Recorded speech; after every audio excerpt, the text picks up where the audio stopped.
Ça va, mec?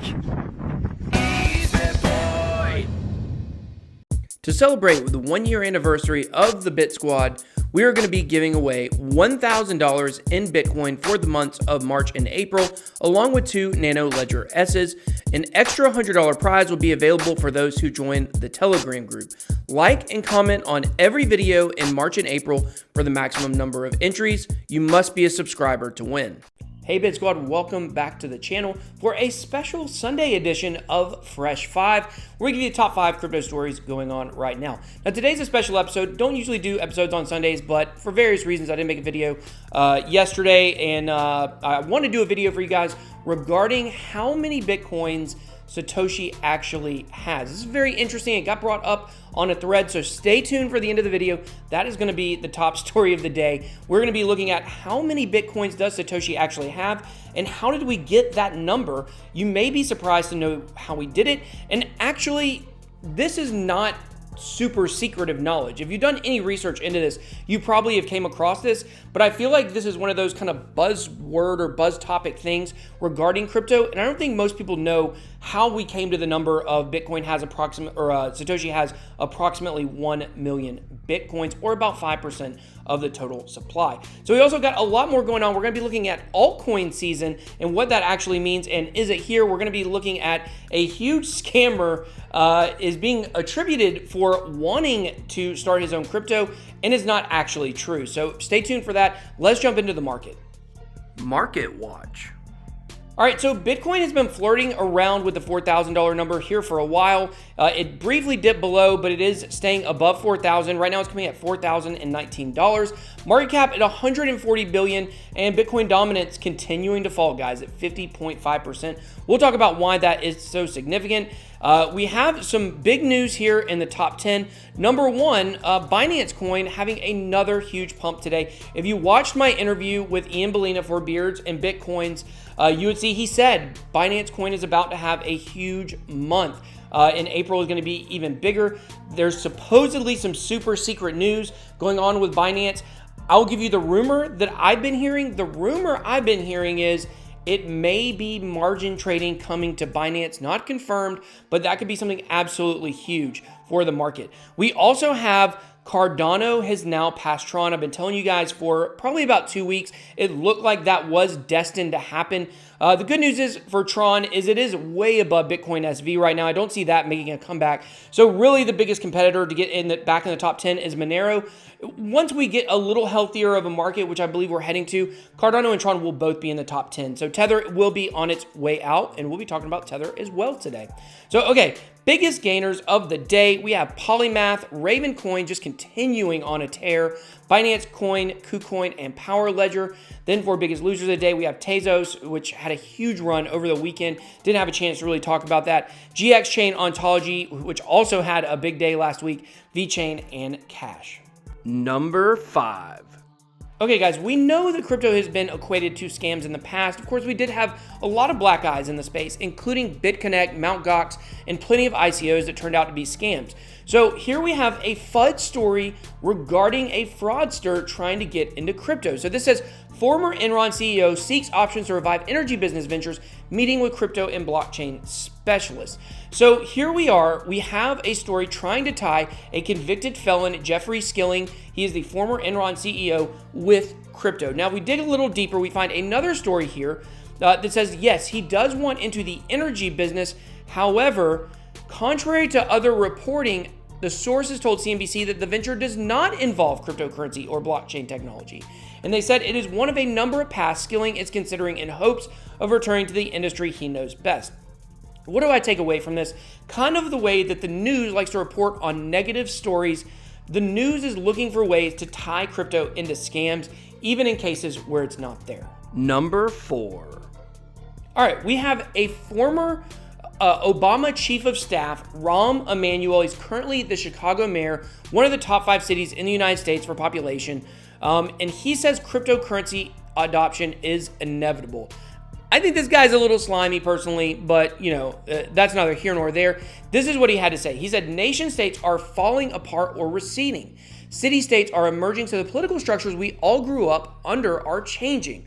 One day somebody's going to figure out whether that's Argentina 10 years from now, 5 years from now, how to use cryptocurrencies to stay alive when they're facing a financial crisis. And then you're going to find out that this moment has arrived. So very interesting. The reason why he is tying cryptocurrency into adoption would be due to places that are on the brink of financial collapse. He's saying that basically this can be a failsafe to keep those countries from completely going into ruins or turning into third world countries themselves. So very interesting. We have this guy, he was all in the public eye during Obama's tenure as president. As the mayor of Chicago, he has a lot of influence, so very interesting comments. Number 3. Okay, something I consider to be incredible news today, guys. Tether had 100% of the stablecoin market just over a year ago. Today it has 75%. That's a 25% drop for you guys that can't do math, but I'm sure you all can. Here's a chart looking at the Tether dominance, if you will. And as you can see here, we have the Coinbase coin, USDC. We have True USD, Pax, MakerDAI, and the Gemini dollar all coming in. Why is this great news?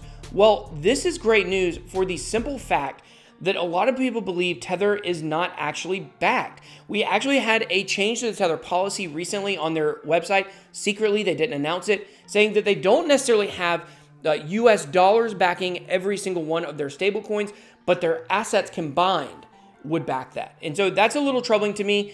We haven't had a full audit done by an actual financial auditor. They did have an audit done by an attorney that said everything checked out, but we just can't be 100% sure. Last year, if it would have been exposed that Tether was a fraud, it could have possibly collapsed the entire market. People were talking about that the market could drop another 90% from where it was. And that would have been when Bitcoin was around $6,000 to $8,000. So this is good news because as that number continues to shrink, the less backing or the less importance Tether is going to have in the market. And that means that if it was to come out that it was a fraud, we would not see a total collapse of the market. So definitely good news on this front today. Number 2. All right, guys, so at the beginning of the video, we looked at Bitcoin dominance being 50.5%. That is a new 8-month low. A couple days ago, it was 50.7% was the low, and now we've broken through that again. So why is that important? Well, Bitcoin dominance equates to altcoin season, right? When we see Bitcoin dominance shrink, where is that money going? It's going into altcoins. That's why we call it altcoin season. So as this number is continuing to go down, that's absolutely huge. We haven't seen the 40s in a very long time. Since May of last year, it did dip under 40%. I don't even honestly remember that. It seems like it was much, much, much longer than that.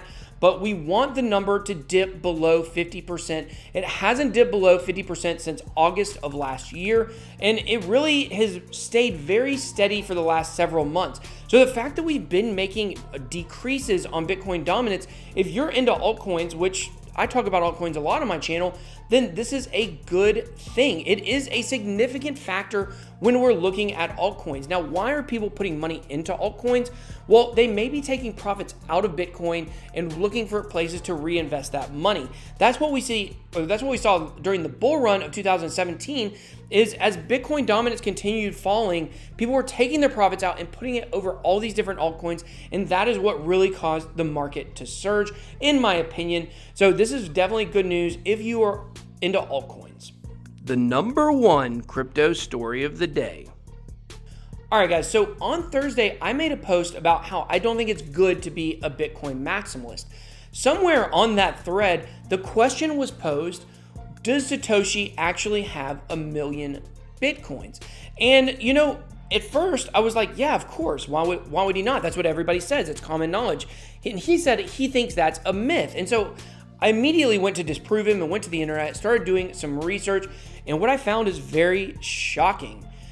He may not have 1 million Bitcoins. That number may be a way overestimate, and even the way we got this number, nothing is for sure. So here we go. This is a very famous blog post that I actually didn't even know existed. Maybe you do know this. This is not, strange knowledge to you, but for me, I had no idea about this.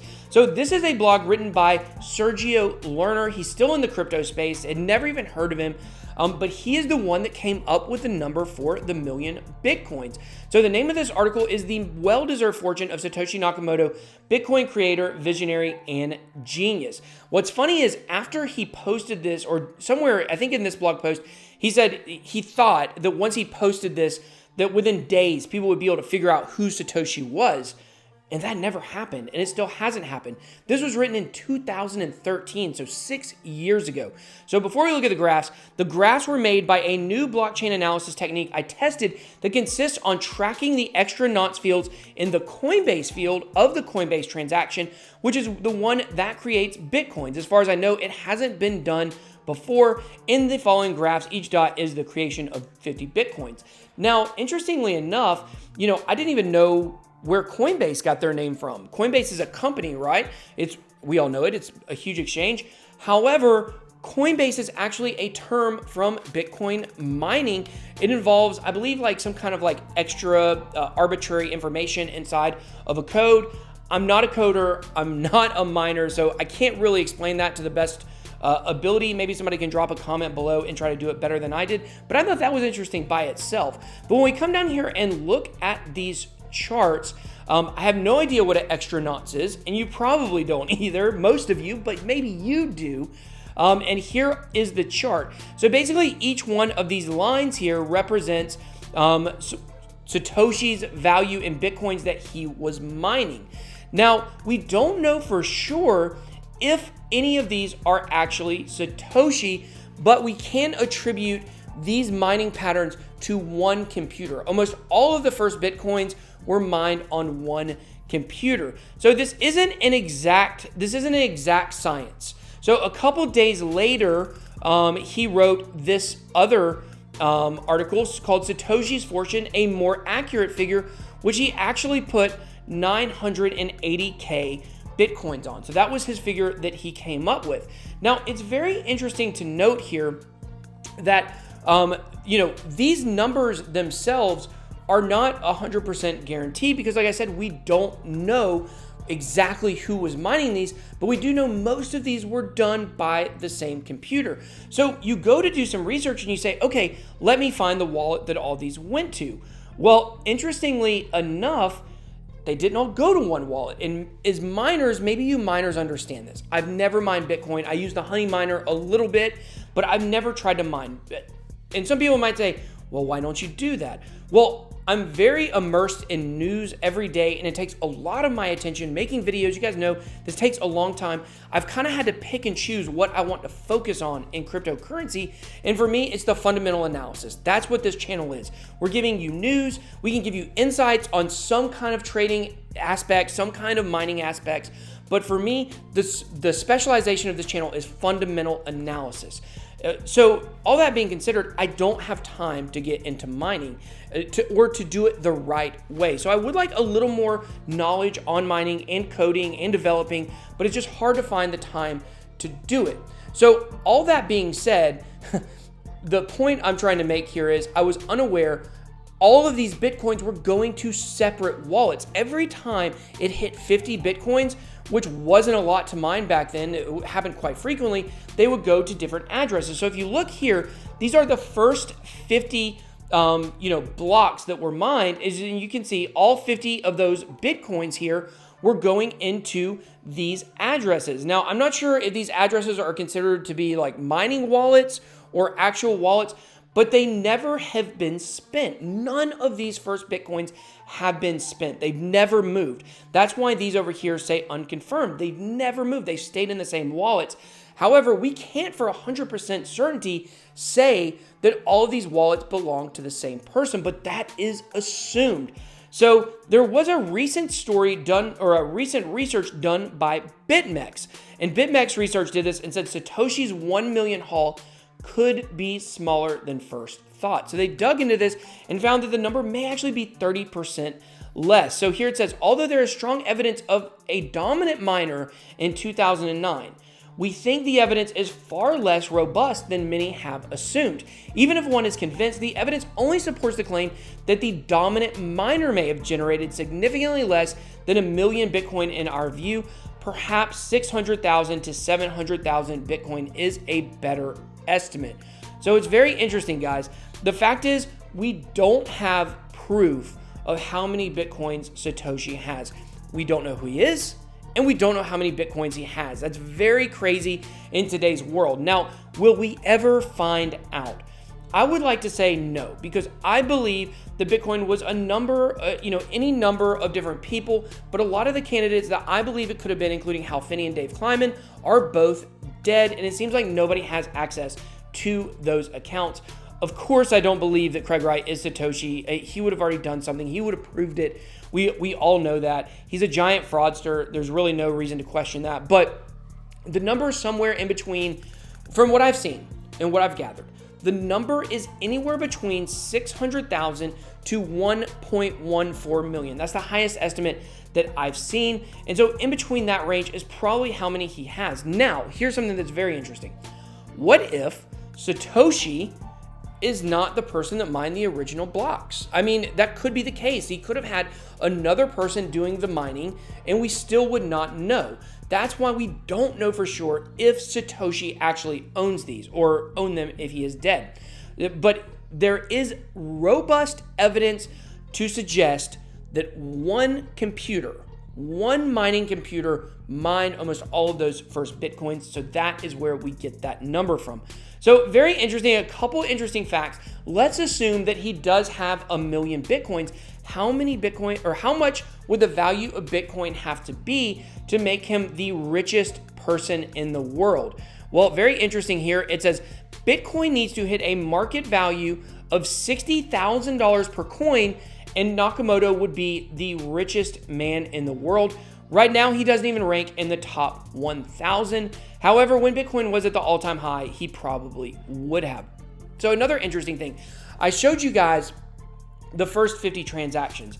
Now, I believe if we click, it starts with, I believe if we were to do a search on this, we would see that this is actually block 2. The Genesis block can't have any transactions, to my knowledge. So it's very interesting if we were to look here. A lot of people have actually been sending Satoshis, sending Bitcoin to the original Genesis block address. So it says, ironically, Satoshi's Bitcoin wallet continues to grow. For some unknown reason, people keep sending Satoshi Bitcoin. In one particularly notable incident, Mt. Gox sent Satoshi 1.23 Bitcoins. In total, Satoshi has received an additional 16.7 Bitcoin in tips to the Genesis address. Don't we all wish we had at least 16.7 Bitcoins? That would be a pretty nice chunk of change just to get in tips. I removed my Bitcoin tip addresses because no one ever sent me one, which is fine. But, the fact he's got 16.7 Bitcoins in tips is pretty incredible. Due to the way the Bitcoin is coded, these funds are unable to be spent as the Genesis block was never added to the blockchain. Consequently, this is why this block is called Block 0.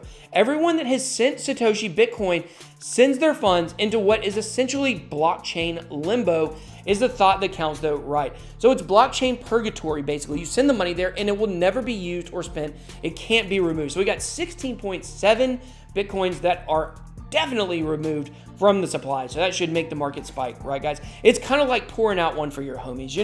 Nothing's going to happen to that liquor that gets poured out. But you know what? You got to do it to support the homies. So, all right, guys, that is all I've got today. I hope you guys really enjoyed that deep dive into the amount of Bitcoins that Satoshi has. Hope you guys learned something new. If you did, drop me a comment below. Would love to hear what you learned today. So, thanks, guys. I'll talk to you guys tomorrow. BitBoy out.